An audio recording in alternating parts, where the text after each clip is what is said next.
Sürekli mücadele içinde olduğumuz hayatta kimi insanlar için sakinlik, huzur ve mutlu bir aile önemliyken, kimi insanlar paranın her şeyden önemli olduğunu düşünür.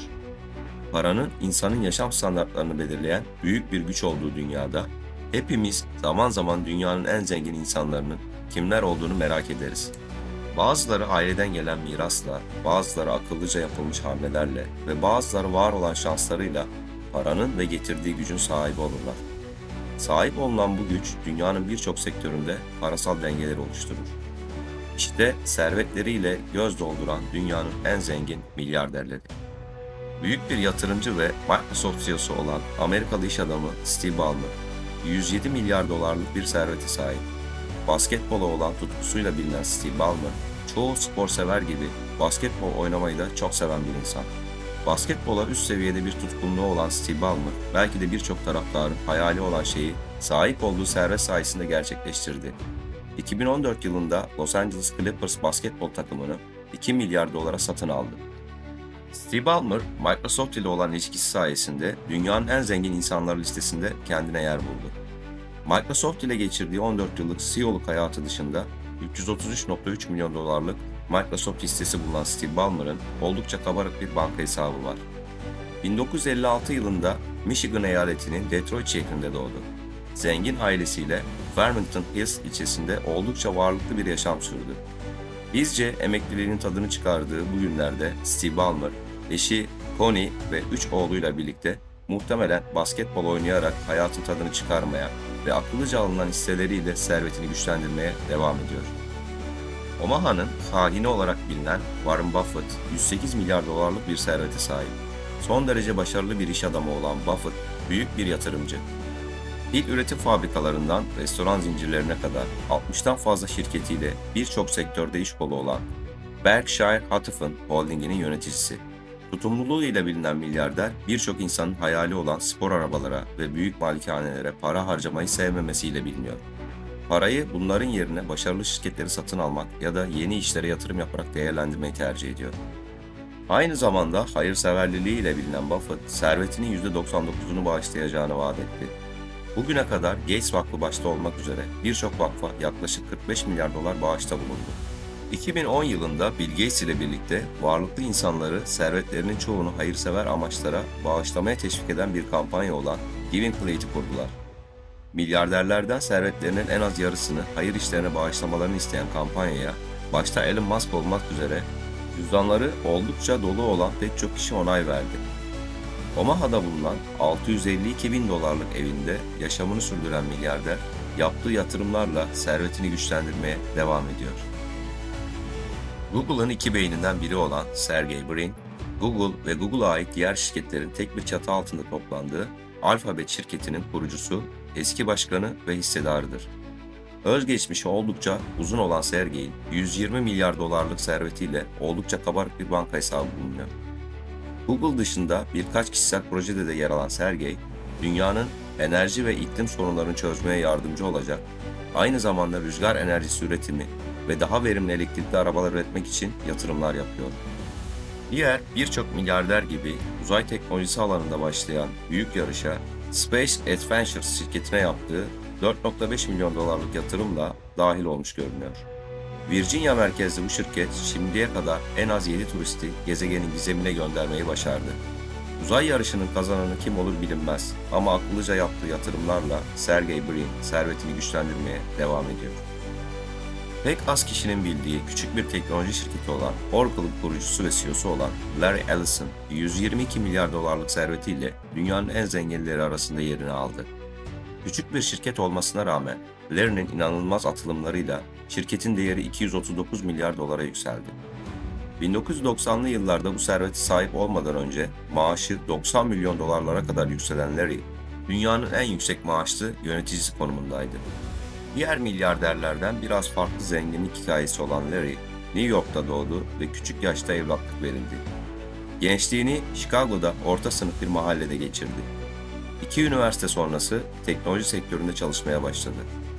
Microsoft Server ile rekabet edebilecek kadar başarılı Oracle programını yarattı. Şu günlerde neredeyse tamamını 300 milyon dolara satın aldığı Lanai adasında yaşamını sürdürmeye devam ediyor. Ayrıca Tesla yönetiminde yer alan Larry, Tesla hisselerinden 3 milyon dolar alarak servetini güçlendirmeye devam ediyor. Facebook'un kurucusu ve CEO'su olan, herkesin mutlaka adını duymuş olduğu Mark Zuckerberg'in net serveti 123 milyar dolar ile dünyanın en zenginleri arasında yerini almayı başarıyor. 2004 yılında başlattığı Facebook'un CEO'su olmasının yanı sıra şirkette bulunan yaklaşık 400 milyon dolarlık hisseye sahip. Bu da marka, şirketin toplamda %58'lik yönetim ve karar gücünü veriyor. Yani şirkette yanlış ya da doğru yapılan her şeyden Mark sorumlu.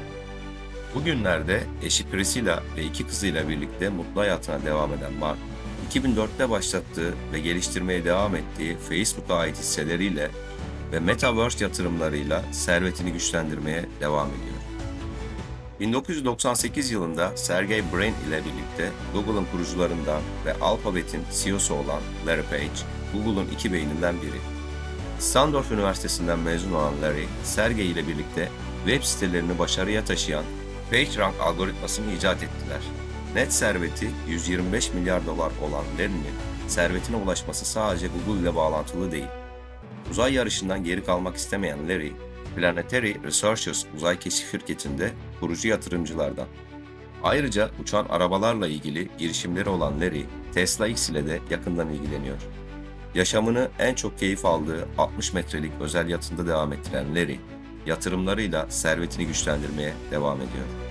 1994 yılında kurulan Amazon şirketinin kurucusu, CEO'su ve başkanı olan Jeff Bezos, dünyanın yaşadığı en büyük sağlık olayında herkesin evde kalma ve izole olma arzusunun artması sayesinde şirketini hedeflediği noktaya getirerek net servetini 195 milyar dolara çıkardı.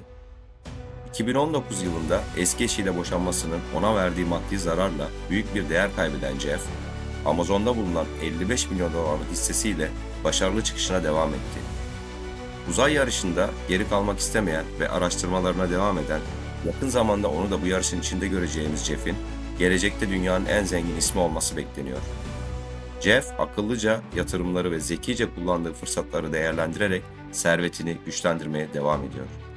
Fransa'nın, Avrupa'nın ve moda dünyasının en zengin insanı Bernard Arnault.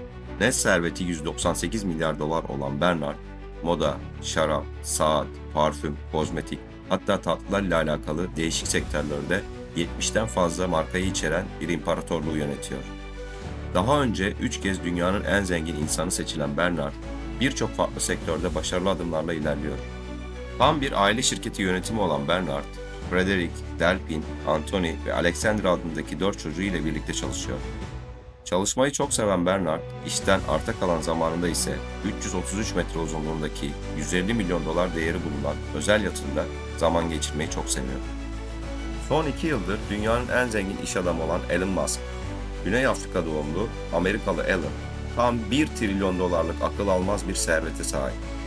SpaceX CEO'su olması dışında bir mucit, ileri görüşlü bir yatırımcı ve yaptığı sayısız konuk oyunculukla bir aktör. Teknoloji sektöründe oldukça başarılı bir kariyere sahip olan Elon Musk, herkesin mutlaka duyduğu, dünya gündeminde sürekli haber olan bir isim.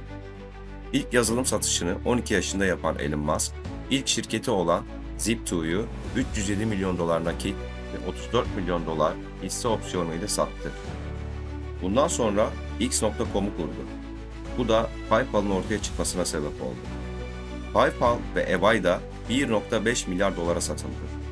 Hedefine emin adımlarla ilerleyen Musk, SpaceX'i 74 milyon dolarlık bir şirkete dönüştürmeyi başardı. Tesla'yı en pahalı elektrikli arabaların öncüsü konumuna ulaştırdı. Bu da onu 2021 yılında kişisel bir başarı olarak Times dergisinin kapağında yer almaya hak kazandırdı. Bugünlerde uzay konusunda büyük bir yol açan Musk, yaptığı konuşmalar ve verdiği demeçlerle insanları gezegenin bilinmeyenlerine ulaştırmaya çalışıyor. Oldukça popüler olan Elon Musk, yaptığı yatırımlar ve kurduğu şirketlerle servetini güçlendirmeye devam ediyor. Uzun yıllar dünyanın en zengin adamı olarak kalacak gibi görünüyor. Gördüğünüz gibi dünyanın en zengin insanları hakkında araştırmalarımıza dayanarak birçok bilgiyi sizlerle paylaştık. Araştırılacak ve anlatılacak daha birçok konunun olduğu gezegenimizde bu tarz videolarla eşsiz bilgiler edinmek istiyorsanız Videolarımı kaçırmamak için kanalıma abone olmayı unutmayın. Bir sonraki videoda görüşmek üzere. Hoşça kalın.